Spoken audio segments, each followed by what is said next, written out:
Hi there and good evening. I'm Steve Eager. First on Fox 4 News at 5:30 tonight. 3 World War II veterans are back on American soil after a trip that actually brought back some pretty difficult memories for them. They returned to Iwo Jima, the island where they survived some of the most difficult conditions in U.S. military history. Fox 4's Emily Lopez live at DFW Airport with their story. Emily.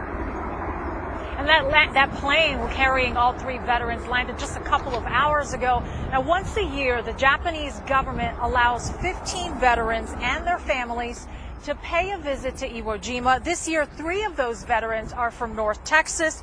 Those guys spent 18 hours on a plane to get there, and they say it was worth every minute. I'm proud of you. I'm so proud of you. Don Graves gets an emotional hug from his daughter, Sandy Stecker, as he makes his way through DFW International Airport. The Iwo Jima veteran returned from his very first trip to Japan since World War II. When I saw Iwo from the plane coming over to go in, it all came back to me. I could hear the gunfire, I could hear the yelling. Stecker brought along her daughter, sister, and grandchildren to welcome Graves back home. While Stecker did not accompany her 87-year-old father to Japan, she understands the significance of the trip. She grew up listening to stories about the war. He couldn't wait to go back and kneel on the sands of Iwo Jima and thank God that he got out. Graves, a flamethrower in the 28th Marine Regiment, survived 36 days on the island.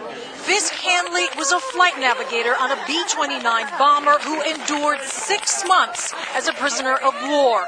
Bill Schott was an artilleryman in the 27th Marine Regiment.